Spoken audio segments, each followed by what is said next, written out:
If you've not seen this before, this is a bike with headset cable routing, where the cables for the bike travel through the top headset bearing. So I've never done this before, but I'm going to change the headset bearings and we're going to see if it's really as difficult as people think. So why would anyone actually want this over a more conventional like cable routing setup that we're all used to? So the setup we're probably most used to is internal cable routing, where the cables come down and then go through holes in the frame. So it's quite clean, but it's not as clean as headset cable routing.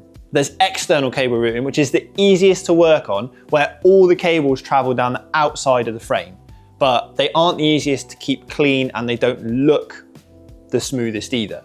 So headset cable routing like we've got here, it looks super clean, you don't need any holes in your frame, but some people think it's harder to work on. So that's why we're taking this apart now. Nice. Is there any aero benefits, do you think, as well?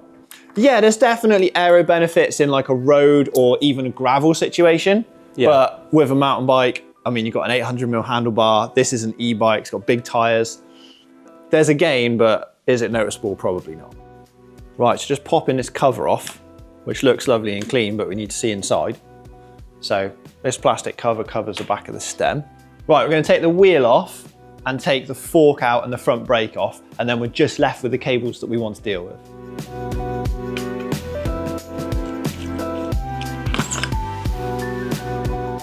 And then we'll take the front brake off, and on the front brake mount is the lockout for the rear shock and the dropper post. So we've got some things to tackle and get through that headset bearing.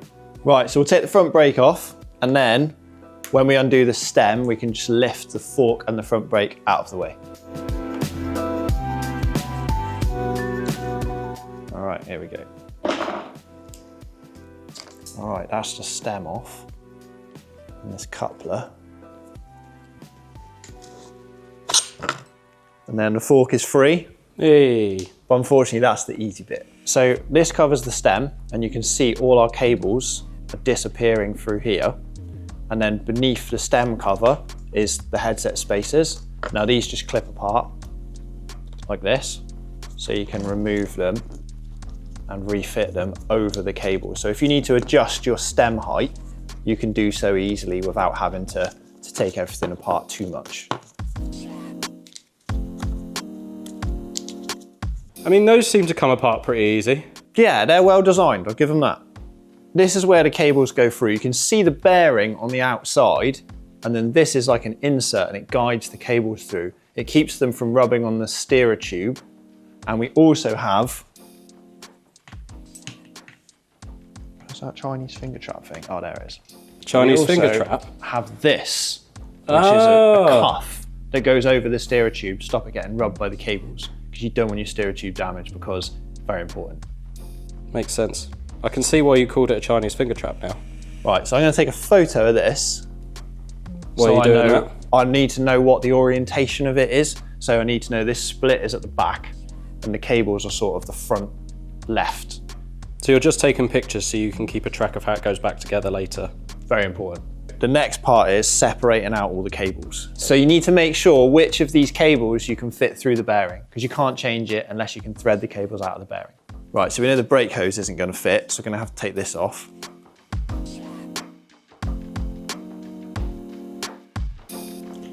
Now this bike does have electric gears, so that's one cable we won't have to deal with. But because it's an e-bike, we've got an extra cable there, and then 2 extra cables for the lockout and the dropper post. You got your work cut out for you, Will. Sure do. Right, so bars are off and the brake lever. Right, we've unplugged the TQ controller for the e-bike system, so that's out. So next we need to look at the dropper and the lockout. Okay, so as I said, I've not done this before, so I am just flying by the seat of my pants, so to speak.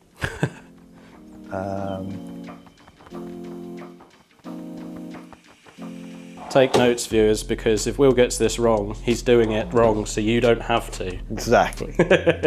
All right, so I'm just taking the cable crimp off. There we go. So hopefully you can leave the cable nice at the end, because we're going to have to thread that back through shortly. So that is the dropper. Okay, now this one is more of a problem. So this is the lockout, and you can see there, that's the nipple for the cable. So that means we can't take it off at this end. So we're going to have to see how much we can fit through the headset bearing. Oh dear. Right, this is the matchmaker clamp, so we're going to take that off, again, to try and reduce the size of the thing we've got to fit through the headset bearing. Cool, that looks tight. Blimey Charlie. Ooh. Hey. She's gone. That was so tight. Will this fit through, or will it not? If not, we need to do more disassembly. Oh dear. I just want to avoid taking it off at the shock. Is there a way to disassemble the shifter itself further and feed it through in almost like 2 parts? Yeah, I think that may be. Yeah. Oh, what's happened here? Okay, so I'm just taking the lockout lever apart and the dropper post lever apart in order to try and fit it through the hole in here.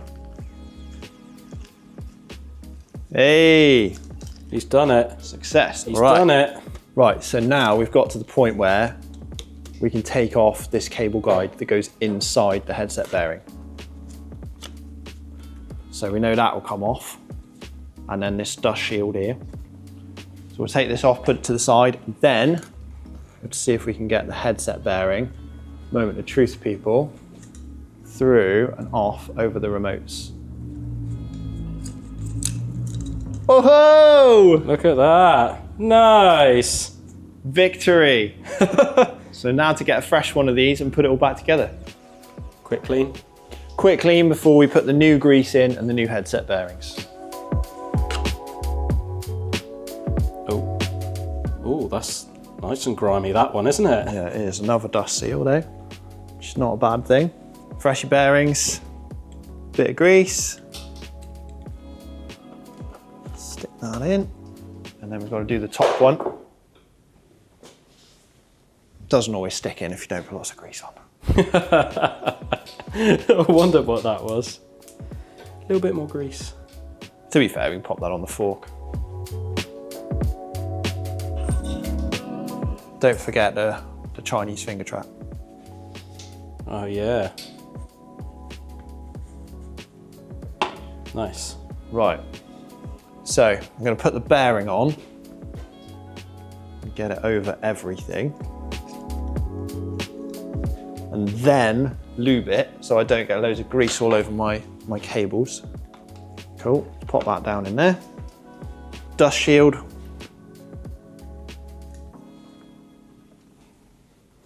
All right, so we've got our bearings all greased up. Then this insert is going back on. We're making sure we orientate the cables and the insert the same way it was before.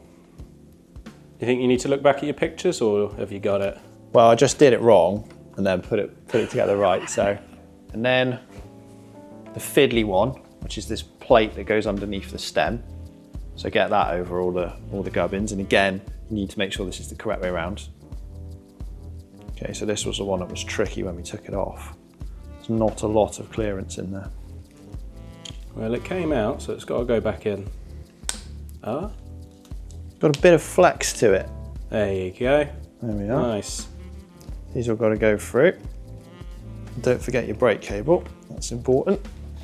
So these pegs orientate into here, into these holes, and this split was at the back, which we know from our photos. So we just flip that over and that goes in there. But we need to put the headset spacers in first. 1, 2. So yeah, that's it, job done. Then yeah, key this into the front. Right, then we can start thinking about our stem and our forks. Fork, ready to go in. Just go in. There we are. Okay, so our first victory, we've got everything routed back through and routed back through the headset. So now we have to put the stem on, and the cables don't go through the stem, and then we've got to start putting everything back together.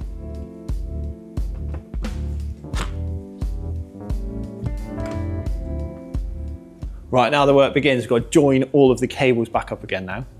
We're going to put the lockout and the dropper post lever back together. I don't know if that was the correct way to do it or whether that's what Scott would recommend, but I looked at taking it off at the shock end and I was like, if we can avoid that, let's avoid it and do it this end. It sounds slightly more complex to do it that way, doesn't it? It's just like, yeah, and then you've got to route the cable through the frame and things as well. So I was like, if I can avoid that, then I will. How did you take this apart exactly? So I took out this main pivot bolt thingy, which everything rotates on, and now I've got to get that back in. Aha, okay, cool. So the cable wraps around this thing here, and then there's like a bit it's keyed into. So I feel like you're probably not supposed to take this apart without first taking the cable off, but that was exactly what we were trying to do, so. Every day's a school day. Always something to fiddle with, or potch if you're Welsh. Is that like another word for like fettle? Yeah, so got that back in now, so the lockout works. Yeah. So quite fiddly to put back together, easy to take apart though. Yeah. Would you say it was not worth that, or is it just a case of first time? It's a first time thing. I think it would be worth doing it another way, but you know, let us know in the comments. We're going to get the frayed bit off here. Nice clean end there. And now we've got to shorten the outer by roughly the same amount. That's what we're going for. There you go. Sometimes that works, sometimes it doesn't. And for us, it did. So yeah, thanks everyone. Kiss your lucky shamrocks. That was good, that was. Okay. Back in. Back in. Right, ferrule back on. Thusly. Right, let's feed this in. Nice. Excellent. So that'll be hopefully functional as a dropper post again. We're getting through it, everyone. We're getting through it. All right, so let's put this back on with the front brake. Yeah, this is a front brake. So yeah, Nick in our office, he very much likes the Euro brakes. I don't know why. Don't hold it against him. Oh, weirdo. Would it be too cruel a joke to swap them round? Yeah, back to the proper way. Yeah, back to the normal way. The sensible way. The dropper and lockout levers going back on. Nice. Let's get ready to give this SRAM code breaker bleed.